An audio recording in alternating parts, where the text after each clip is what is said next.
ഒരു മിനിറ്റിൽ 72 പ്രാവശ്യം ഹൃദയം സ്പന്ദിച്ചുകൊണ്ടിരിക്കണം. ഒരു മിനിറ്റിൽ 72 പ്രാവശ്യം ഈ ഹൃദയം സ്തംഭിക്കണം, ഈ ഹൃദയം സ്പന്ദിച്ചുകൊണ്ടിരിക്കണം. ഒന്ന് കുറഞ്ഞു പോയാൽ അറ്റാക്കായി.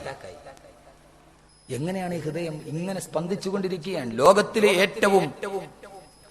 ലോകത്തിൽ ഏറ്റവും ജനിച്ചു കഴിഞ്ഞ 4-ാമത്തെ മാസം റൂഹൂതിയത് മുതൽ മരണം വരെ ഒരു വിശ്രമവുമില്ലാതെ സ്പന്ദിച്ചുകൊണ്ടിരിക്കുന്ന ലോകത്തിലെ ഏറ്റവും സങ്കീർണമായ അവയവം ഏതാണ് എന്ന് ചോദിച്ചാൽ അതിനൊറ്റ ഉത്തരമേ ഉള്ളൂ, നമ്മുടെ ഹൃദയമാണ്.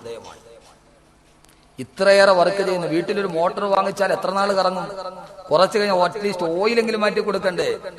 നിന്റെ ശരീരത്തിൽ റൂഹൂതി 4-ാം മാസത്തിൽ മലക്ക് വന്ന് റൂഹൂതിയത് മുതൽ മരിക്കുന്നത് വരെ ഇടപെടവില്ലാതെ സ്പന്ദിച്ചുകൊണ്ടിരിക്കുന്ന ലോകത്തിലെ ഏറ്റവും സങ്കീർണമായ അവയവം എന്താന്ന് വെച്ചാൽ ഒറ്റ മറുപടി ഉള്ളൂ, അത് ഹൃദയമാണ്. 72-ൽ 1 കുറഞ്ഞു പോയാൽ നമ്മൾ പറയും അറ്റാക്കായിരുന്നു. ഈ ശരീരം മാത്രം മതി അള്ളാഹനെ മനസ്സിലാക്കാൻ. മൻ അറഫ നഫ്സഹു ഫഖദ് അറഫ റബ്ബ. അൽഹംദുലില്ലാ എന്ന് പറയാതിരിക്കാൻ പറ്റുമോ? 10 ഗ്യാലൻ വെള്ളവും 7 ബാർ സോപ്പുകൾ നിർമ്മിക്കാൻ ആവശ്യമുള്ള കൊഴുപ്പും, ഒരു കോഴിക്കോട് വെള്ളയടിക്കാൻ ആവശ്യമുള്ള ചുണ്ണാമ്പും, 2200 തീപ്പെട്ടിക്കോലുകൾക്കുള്ള ഫോസ്ഫറസും, ഒരു സാമാന്യം വലിയ ആണിയിലുള്ളത്ര ഇരുമ്പും, ഒരൽപ്പം മഗ്നീഷ്യവും സൾഫറും ശരിയായ അനുപാതത്തിൽ കൂട്ടിക്കുടച്ചിട്ട് ഒരു മനുഷ്യന്റെ ശരീരം ഉണ്ടാക്കിയെന്ന് കരുതുക. ആർക്കെങ്കിലും കഴിയുമെങ്കിൽ തന്നെ കണ്ണുകളുള്ള, കാലുകളുള്ള, മൂക്കുകളുള്ള, തലമുടിയുള്ള, തലയുള്ള, കാലുള്ള എല്ലാ അവയവങ്ങളുമുള്ള ഒരു മനുഷ്യനെ സൃഷ്ടിക്കാം. പക്ഷേ ആ മനുഷ്യന്റെ കണ്ണിന്റെ പീലി ഒന്നനങ്ങാൻ, അവന്റെ കണ്ണൊന്ന് ഇമവെട്ടാൻ, അവന്റെ കൈവിരലുകളൊന്ന് ചലിക്കുവാൻ, അവന്റെ കാൽവിരലുകളൊന്ന് ചലിക്കുവാൻ ആ ശരീരത്തിലൊരു റൂഹ് വേണ്ടേ? ആ ശരീരത്തിലൊരു ആത്മാവ് വേണ്ടേ? ആർക്കാണ് അതിനെ കൊടുക്കാൻ കഴിയുക? ആർക്കാണ് ഈ ശരീരത്തിലൊരു റൂഹിനെ ഊതാൻ കഴിയുക? അള്ളാഹു തന്നെ പറഞ്ഞു, നബിയെ പറഞ്ഞു കൊടുക്കുക. വയസ്അലൂനക അനിർ റൂഹ് ഖുലിർ റൂഹു മിൻ അംരി റബ്ബി വമാ ഊതീതും മിനൽ ഇൽമി ഇല്ലാ ഖലീലാ. ഓ നബിയെ പറഞ്ഞു കൊടുക്കുക. അവർ വന്ന് റൂഹിനെ കുറിച്ച് അങ്ങയോട് ചോദിച്ചാൽ പറയുക, ഖുലിർ റൂഹു മിൻ അംരി റബ്ബി. റൂഹ് എന്ന് പറഞ്ഞാൽ അല്ലാഹുവിന് മാത്രം കഴിയുന്നതാണെന്ന് പറയ് നബിയേ. റൂഹിനെ ഊതാൻ ആർക്കും കഴിയില്ല. ചുരുക്കത്തിൽ ഈ ശരീരം തന്നെ കാണുമ്പോൾ അള്ളാഹിനോട് പറയണം, അല്ലാഹുവേ അൽഹംദുലില്ലാ എന്ന് പറയണം. പറഞ്ഞല്ലേ പറ്റൂ? പറയാതിരിക്കാൻ പറ്റുമോ? എന്നാ ഒരു ഹദീസും കൂടെ കേട്ടോളീൻ. പറയാൻ പറ്റുമല്ലോ നിങ്ങൾ തന്നെ തീരുമാനിക്കുക. അൽഹംദുലില്ലാ എന്തിനാ പറയേണ്ടത്? അല്ലാഹുവിന്റെ പ്രവാചകൻ ഒരിക്കൽ സഹാബത്തിനോട് പറഞ്ഞു, ഇന്നലിൽ ഇൻസാനി 360 മഫ്സലാ. ഒരു മനുഷ്യ ശരീരത്തിൽ 360 ജോയിന്റുകൾ ഉണ്ട്. ആദരവായ പ്രവാചകൻ പറയുന്നു, 14 നൂറ്റാണ്ടുകൾക്ക് മുമ്പ് ഒരു സർവകലാശാലയുടെ ബിരുദം നേടിയില്ലാത്ത, ഒരു പള്ളിക്കൂടത്തിന്റെ പടിവാതിൽ കണ്ടിട്ടില്ലാത്ത, ഒരു ഗുരുമുഖത്ത് പോയി വിദ്യ നുകർന്നിട്ടില്ലാത്ത അന്നബിയിൽ ഉമ്മിയി നിരക്ഷരനായ പ്രവാചകൻ അർണോൾഡ് ജോസഫ് ടോയൻബിയുടെ വാക്കുകൾ കടമെടുത്തു പറഞ്ഞാൽ, ദ ഇല്ലിറ്റേറ്റ് പ്രോഫറ്റ് ഓഫ് അറേബ്യ, അറേബ്യയുടെ നിരക്ഷരനായ പ്രവാചകന് ഒരു ശസ്ത്രക്രിയ ചെയ്യാതെ, ഒരു സ്കാനിങ് നടത്താതെ ലോകത്തിന്റെ മുത്തുതന്റെ അനുയായികളോട് പറയുകയാണ്, സഹാബാക്കളെ, ഒരു മനുഷ്യന്റെ ശരീരത്തിൽ 360 ജോയിന്റുകളുണ്ട്. ആരാണ് പറയുന്നതെന്നറിയുമോ?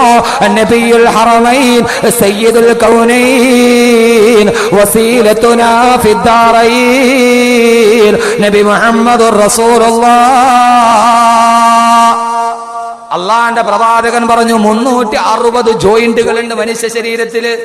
ഇപ്പൊ തന്നെ നോക്കി, ഒരു കയ്യിൽ എത്ര ജോയിന്റ് ഉണ്ട്? കൈയുടെ ഇതിനെന്താ പറയണേ? ഭാഷയിലെ വ്യത്യാസം വലിയ പ്രശ്നം ഉണ്ടാവും. എന്താ ഈ ഭാഷയിൽ വ്യത്യാസം വന്നു? നിങ്ങൾ എപ്പോഴെങ്കിലും ചിന്തിച്ചിട്ടുണ്ടോ? ഖുർആൻ എന്ത് പറയും? ഞാൻ ഈ പറയുന്ന മുഴുവൻ ഖുർആനാണ്, ഖുർആൻ മാത്രം. മലയാളത്തിന് വന്നവന് മലയാളം ഇവിടെ നിന്ന് മാറിയ പാലാട് കഴിഞ്ഞാൽ ഭാഷ മാറി.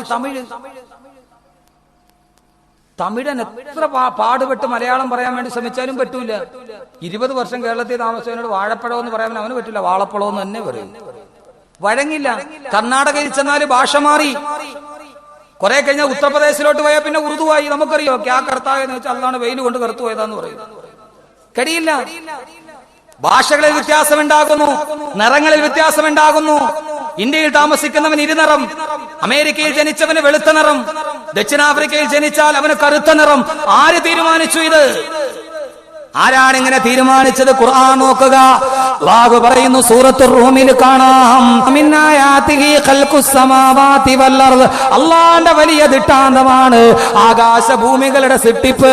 വഖ്തിലാഫു അൽസിനത്തിക്കും, നിങ്ങളുടെ ഭാഷയിൽ ഉണ്ടാകുന്ന വ്യത്യാസങ്ങൾ, വഅൽവാനിക്കും, നിങ്ങളുടെ നിറങ്ങളിൽ ഉണ്ടാകുന്ന വ്യത്യാസങ്ങൾ. സൂറത്തുർ റൂം അല്ലാഹു പറയാണ്, ഖുർആൻ പറയാത്ത എന്താ ഉള്ളത്? അപ്പൊ ഞാൻ പറഞ്ഞു എന്താണ്? കുഴ. ഒരു കയ്യിൽ തന്നെ എത്ര ജോയിന്റ് ആണ്? ഞാൻ സംസാരിക്കുമ്പോ ഏതൊക്കെ കൈയുടെ എത്ര ജോയിന്റുകൾ അടങ്ങുന്നോണ്ടാണ് സംസാരിക്കാൻ പറ്റുന്നത്? താടിയുടെ ഭാഗത്തെ ജോയിന്റുകൾ വർക്ക് ചെയ്യുന്നു, ഇല്ലെങ്കിൽ ശബ്ദം വെളിയിലേക്ക് വരില്ല. നിങ്ങൾ കസേരയിൽ ഇരിക്കുന്ന ഇപ്പൊ എത്ര ജോയിന്റ് വർക്ക് ചെയ്തിട്ടാണ്? നടുവിന്റെ ജോയിന്റ് വർക്ക് ചെയ്യണം, കാൽമുട്ടിന്റെ ജോയിന്റ് വർക്ക് ചെയ്യണം, കഴുത്തിന്റെ ജോയിന്റ് വർക്ക് ചെയ്യണം, കൈയുടെ ജോയിന്റ് വർക്ക് ചെയ്യണം. വർക്ക് ചെയ്തില്ലേ കൈ ഇങ്ങനെ തന്നെ ഇരിക്കുള്ളൂ, ഇല്ലേ?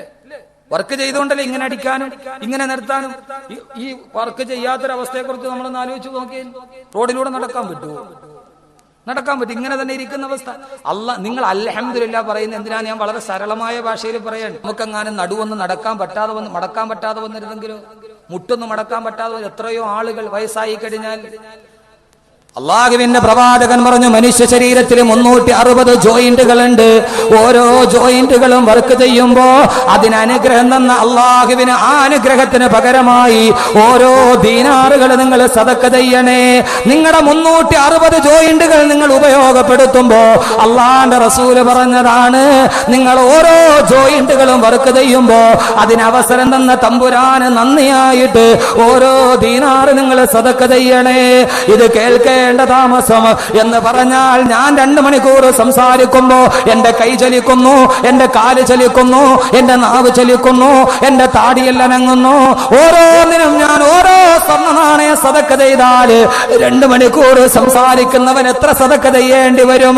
ഇത് കേൾക്കേണ്ട താമസം. ബിലാൽ റളിയല്ലാഹു തആല ചോദിച്ചുവത്ര, നബിയേ മാലാ താഖത ലനാ യാ റസൂലല്ലാഹ്. അള്ളാന്റെ തിരുദൂതരെ, ഒരു നേരത്തെ ഭക്ഷണം കഴിക്കാൻ ഞങ്ങളുടെ കയ്യിലില്ല, കിടക്കാൻ നിങ്ങൾക്ക് കിടപ്പാടമില്ല. മസ്ജിദുൻ നബവിയുടെ വരാന്തയിൽ ഇരുന്നിട്ട് ആരെങ്കിലും കൊടുക്കുന്ന സദക്ക തിന്നിട്ട് ജീവിക്കുന്നവരാണ് ഞങ്ങൾ. ഓരോ ജോയിന്റും വർക്ക് ചെയ്യുമ്പോ ഒരു ദീനാറ് കൊടുക്കണമെന്ന് പറഞ്ഞാൽ ഞങ്ങൾക്ക് ആർക്കും കഴിയില്ല നബിയേ. ഞങ്ങൾ എന്താണ് നബിയെ ചെയ്യുന്നത്? അള്ളാഹ്ക്ക് നന്ദി ചെയ്യാത്തവരായി ഞങ്ങൾ മാറിപ്പോകുമോ? നന്ദി ചെയ്യാത്തവർക്ക് അള്ളാഹു നരകമല്ലേ നൽകുക? അൽഹംദുലില്ലാ പറയാതിരുന്നാൽ ശ്രദ്ധിച്ചു കൊള്ളുക. അള്ളാഹ് ചെയ്ത അനുഗ്രഹത്തിന് നന്ദി രേഖപ്പെടുത്തിയേ മതിയാകൂ. അള്ളാഹുവിന്റെ പ്രവാചകനോട് ചോദിച്ചപ്പോ അള്ളാഹുവിന്റെ റസൂല് പറഞ്ഞ മറുപടി എന്തെന്നറിയുമോ? ബിലാലെ ഭയക്കണ്ട, നിന്റെ കയ്യിൽ കൊടുക്കാൻ നിനക്ക് ദീനാറില്ലയോ?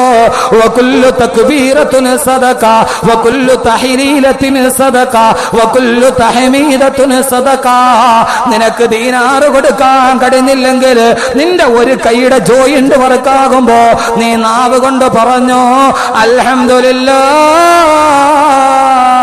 അൽഹംദുലില്ലാ എന്ന് പറഞ്ഞോ. അതൊരു സദഖയുടെ സ്ഥാനത്താണെന്ന് ശഫീഉൽ വറാ നബിയുൽ മുജ്തബാ ഫഹുമി വവസിലി വാഖിദു യദി ഇൻഷാ അല്ലാഹ് മുഹമ്മദുർ റസൂലുള്ളാഹ്. അള്ളാന്റെ റസൂൽ നിന്റെ സദക്ക ചെയ്യാൻ ദീനാറില്ലേ? കൈയുടെ വിരലൊന്നും മടങ്ങിയാൽ നീ 3 അൽഹംദുലില്ലാ പറയണം. എത്ര പേര് പറയാറുണ്ട്? ഇല്ലെങ്കിൽ അള്ളാഹുവിന്റെ അടുക്കൽ നന്ദി കെട്ടവനാണ് നീ. അള്ളാഹു നമ്മളെ കാത്തുരക്ഷിക്കട്ടെ. ഇപ്പൊ അള്ളാഹ് പറഞ്ഞ മനസ്സിലായി അൽഹംദുലില്ലാ എന്ന് പറയാൻ. വഖുൽ അൽഹംദുലില്ലാ, നീ അൽഹംദുലില്ലാ പറഞ്ഞു. പക്ഷെ ബൽ അക്സറുഹും ലാ യഅലമൂൻ, അള്ളാഹ് പറയാം. പക്ഷെ ഭൂരിഭാഗം പേർക്ക് എന്തിനാ പറയണേന്ന് അറിഞ്ഞൂടാ. അള്ളാഹ് തന്നെ പറയാണ് ബൽ അക്സറുഹും ലാ യഅലമൂൻ, ഭൂരിഭാഗം ആളുകൾക്ക് എന്തിനാ പറയണേന്ന് അറിഞ്ഞുകൂടാ. അള്ളാന്റെ റസൂല് പറഞ്ഞു, നീ 1 ഗ്ലാസ് വെള്ളം കുടിച്ചോ. 1 ഗ്ലാസ് വെള്ളം കുടിച്ചിട്ട് നീ വെള്ളം കുടിച്ചു കഴിയുമ്പോ അള്ളാഹിനോട് പറയണം, അല്ലാഹുവേ അൽഹംദുലില്ലാ അല്ലദീ ജഅലൽ മാഅ അദ്ബന ഫുറാതൻ ബിറഹ്മതി. അല്ലാഹുവേ ഈ വെള്ളം എനിക്ക് കുടിക്കാൻ യോഗ്യമാക്കി തന്ന അല്ലാഹുവേ നിനക്കാണ് സർവസ്തുതിയും. അൽഹംദുലില്ലാ പറയണം. ഉറങ്ങുമ്പോ പറയണം, ഉറക്കിന്ന് എഴുന്നേൽക്കുമ്പോ പറയണം. 1 ഗ്ലാസ് വെള്ളം കുടിച്ചാല് പറയണം. പറയാറുണ്ടോ?